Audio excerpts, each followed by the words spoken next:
and gentlemen, and welcome to a new guide.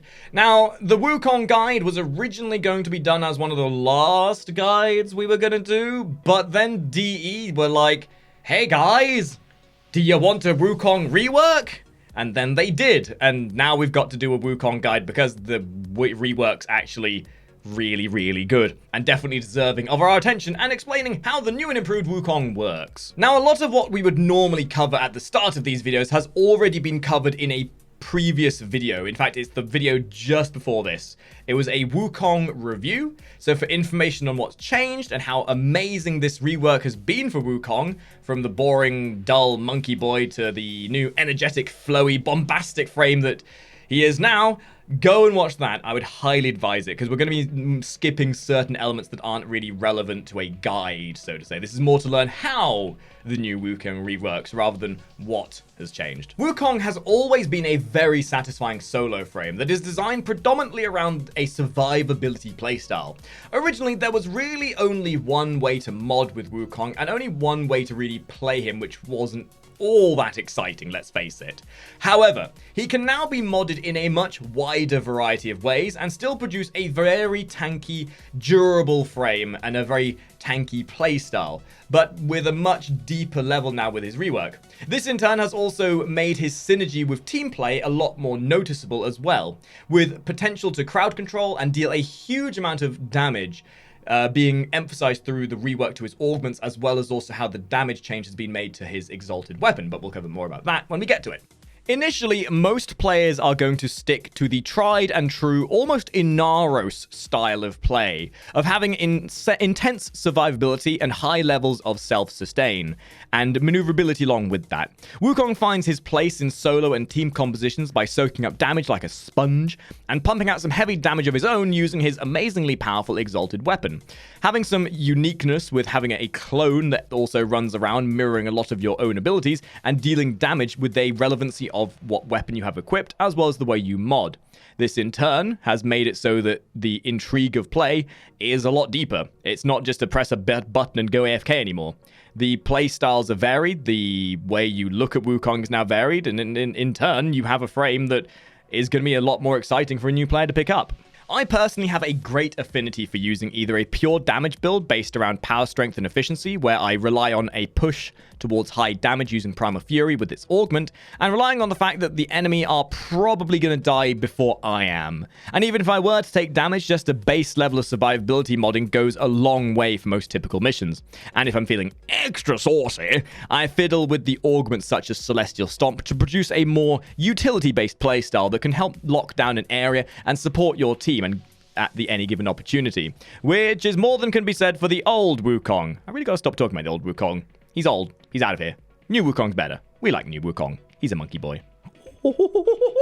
So, where do we get Wukong from? Well, this is one of the reasons why I think Wukong should be one of the new choices for new players to pick up, because Wukong is obtained from the clan dojo, and although his cost to make is slightly more expensive than your typical new player frame, the rewards are more than worth it. I would rate Wukong up there with the sort of similar rankings as Valkyrie and Rhino for a new player experience. So although the cost may be a little bit more than you would be willing to spend in the early game, I believe it's something in the region of 11 Nitane for the rarer resources, it is very worth it. Now, what does Wukong come with in terms of his stats? These stats have been tweaked since his rework, so keep that in mind. At level 30, Wukong will enter the field with 450 health, 300 shields, 250 armor, 180 energy, a 1.0 movement speed, which had a minor upgrade from 9.5. He has a Naramon and a Vazarin polarity in his regular mod slots, and he also has a Madorai polarity in his aura slot, which, because of this, he's actually really easy to mod. You can get a very good build with nil poids forma. Moving on to Wukong's abilities and starting with the passive, which has seen a rework and is probably worth mentioning, seeing as it's quite unique and, in my eyes, kind of weird, but that doesn't matter. My opinion doesn't matter on this. So, Wukong's passive is basically a cheat death mechanic. If Wukong is to die, so if we just allow these enemies to attack me for a moment. If Wukong is to die, instead he will use one of the following 5 abilities to cheat death and stay alive. This effect can only happen 3 times per mission, however. Each skill will make Wukong avoid entering a bleed out, and upon fatal damage, will make him invulnerable for 2 seconds and restore 50% of his health and provide one of the following 5 unique buffs. The first one is Primal Forces, which gives you 300% elemental damage for 60 seconds. You then have Heavenly Cloak, which gives you invisibility for 30 seconds. You have the Cosmic Armor, which gives you invulnerability for 30 seconds. You have Monkey Luck, which gives you extra loot for 60 seconds. And then finally you have Slight Alchemy, which makes orbs 4 times more effective for 60 seconds. So it's a little bit weird how this passive focuses around death and doesn't give you any benefit for your life, considering that Wukong is entirely based around survivability and not dying. Wukong's new one is called Celestial Twin. Have you ever felt lonely? Have you ever felt that maybe Equinox's duality needed some competition? Well, Celestial Twin is for you. Activating your 1, Wukong splits into 2. The clone will then run around dealing damage to enemies in no particular order. And what's awesome is you can specifically target one enemy for your clone to attack by aiming and tapping your 1. This deals bonus damage to that selected enemy, and this really helps to focus down those bigger, more annoying beasties. The clone will always do the opposite of what the player does. So if the player uses a melee weapon, like so, your clone will then start using the primary weapon, and vice versa. But if you only have one weapon equipped, you can force your clone to use that weapon as well, which is something to keep in mind considering how useful that can be if you decide to have a very powerful offhand, for example, or a secondary.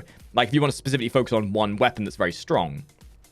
The clone has an infinite duration and will only despawn if the player manually does it by holding the 1, like so, which can then automatically cause it to respawn. Or if it dies, because it does have a certain amount of health.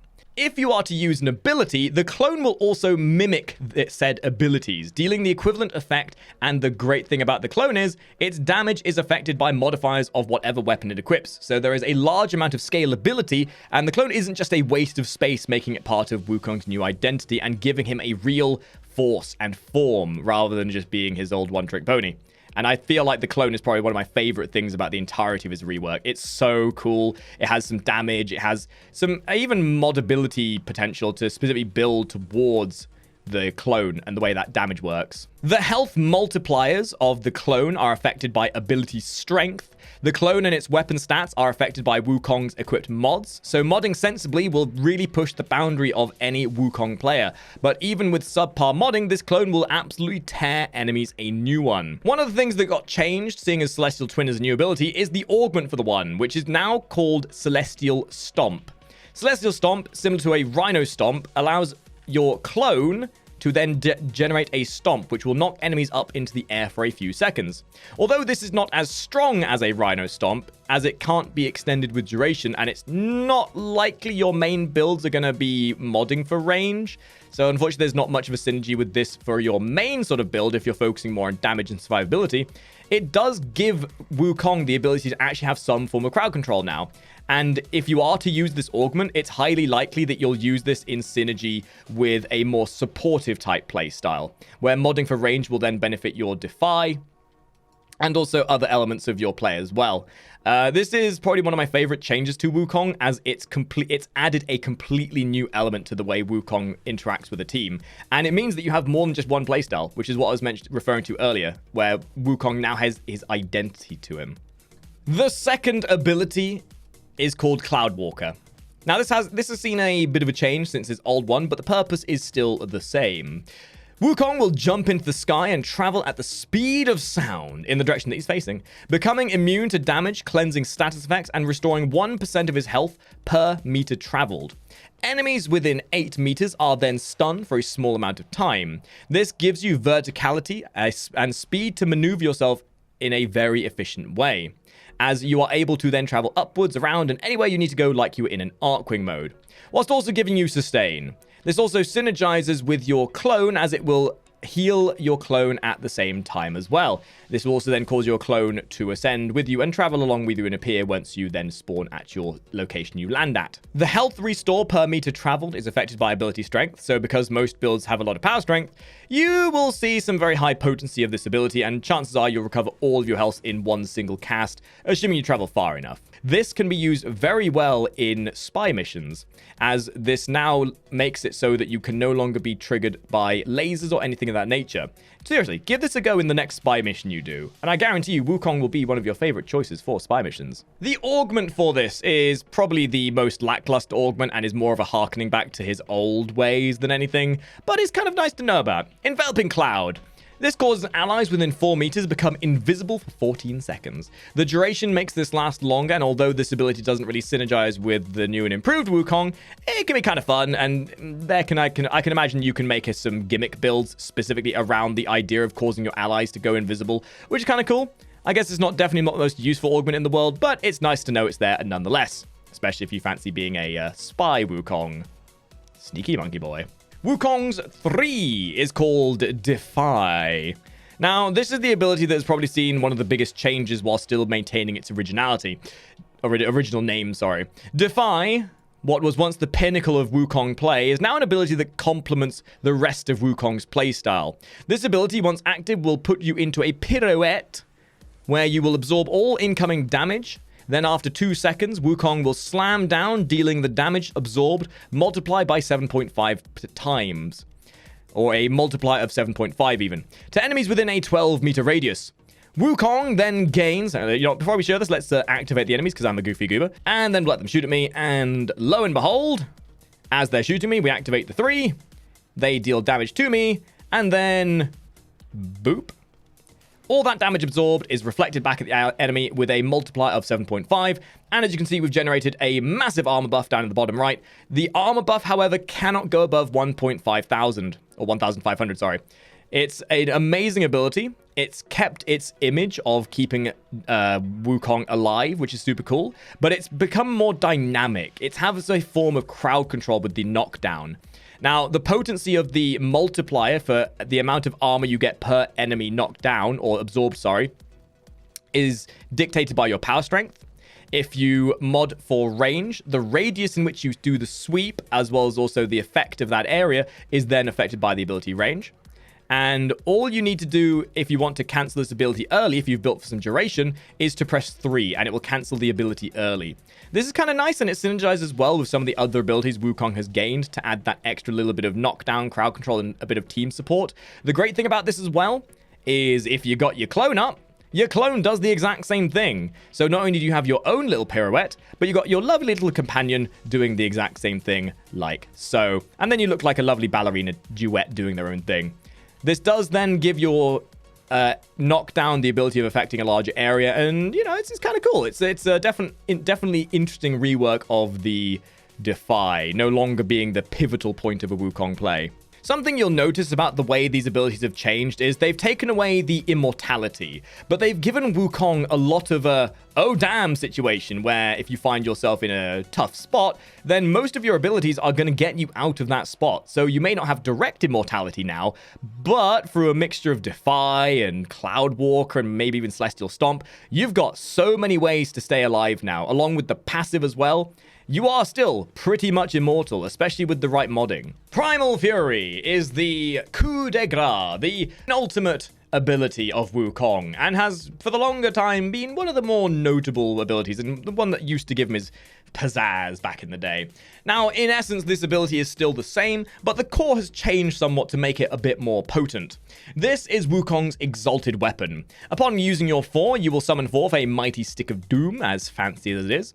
This really awesome weapon that will deal 250 base damage, and all damage dealt is distributed as 68% impact and 32% slash damage. Some interesting points to note are that wall attacks inflict 417 base damage, slide attacks deal 536 base damage, and aerial attacks and slam attacks will deal 500 damage, and the slam attacks also inflict an additional 150 impact damage with a 30% status chance within a 3-meter area, which is quite cool. Attacks have a 200 critical multiplier with a 25 critical percent chance with a 30% status chance as well.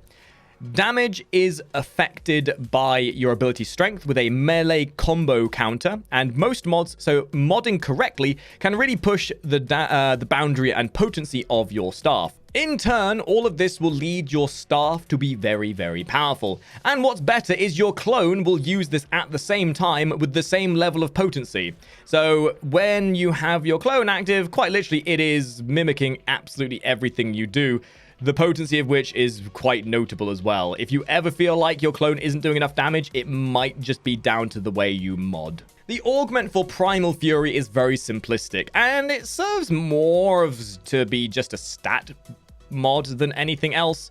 Primal Rage is a simplistic augment that basically ups the overall damage of your staff as you kill enemies, taking your crit chance up to 150% at max after killing enough enemies. This then slowly decays over time. This is also made better by modding for power strength, as the power strength will allow the potency of the buff to build up quicker. And if you have duration modded, then the rate in which it decays is then slower as well. If you are going to be playing for a generalized playstyle where you're using your staff and general survivability, then this is kind of something you want to take advantage of, because it is just a flat crit buff. And last but not least, let's take a quick look at the modding. As always with modding, it is personal preference. When it comes to modding, take inspiration, but use your own ingenuity as to how you wish to mod. This first build is a general playstyle build. We're looking at the nuances of using Primal Rage, Primal Fury, and maybe some Defy in there as well. Although you'll still find that you'll get use of your other abilities, this is where you'll find your survivability, this is where you'll find your damage. Now, as always, the aura mod is always down to you. Any aura mod is going to be down to your personal preference, but I would highly, highly advise Steel Charge, because this will benefit your 4 quite tremendously. Now, what we have here is we have Power Strength modded to benefit your Primal Fury, as well as also the potency of certain other abilities as well, but it is mostly down to benefiting your Primal Fury that you'll find this is used for. So you have Power Drift, Augur Secrets, Intensify, all of which will benefit your damage overall. You don't need that much efficiency with Wukong. Even without Streamline, you'll find that the efficiency of your Primal Fury is very good. If you feel like you're comfortable without that, then you could even go with Flow instead to give you that higher energy cap. But Wukong is generally very energy efficient. Even without Streamline on, your Cloud Walker will only generally take around 20 energy, and as long as you're picking up energy orbs, you'll never really struggle. The second build, and probably not something you're going to use that much, I made this build specifically because I wanted to show that it is very possible to make a build with Wukong that turns him into a support style player. Now, again, augment entirely down to you, Steel Charge personal preference, because you're still going to make some use of your Primal Fury with this build. This is based more around having a bit more range and a little bit less of everything else. You still get potency from your other abilities, but you'll find that using this in conjunction with either your Celestial Stomp or making a stealth build with your Enveloping Cloud will make this almost like an augment build of sorts, because most of your augments do then benefit from that as well. Now, what you're looking at here is a bit more range with Augur Reach. You're looking at Stretch and Cunning Drift to get that range to be a bit more efficient, so your Celestial Stomp will affect a good radius. In fact, the segment you saw earlier where we were demonstrating the augment was using this build. You then have your baseline of survivability, again, Vitality, Steel Fiber. They're pretty much a must when it comes to these kind of builds, as you want to make use of Wukong's natural survivability. Now, with this build, I've put Flow in there specifically because you are very likely going to be spamming abilities much more quickly. You don't necessarily need efficiency with this, but if you do feel like you're using too much energy, you can very easily swap out Intensify to use that. And as always, no guide is good without a new player incentivized build.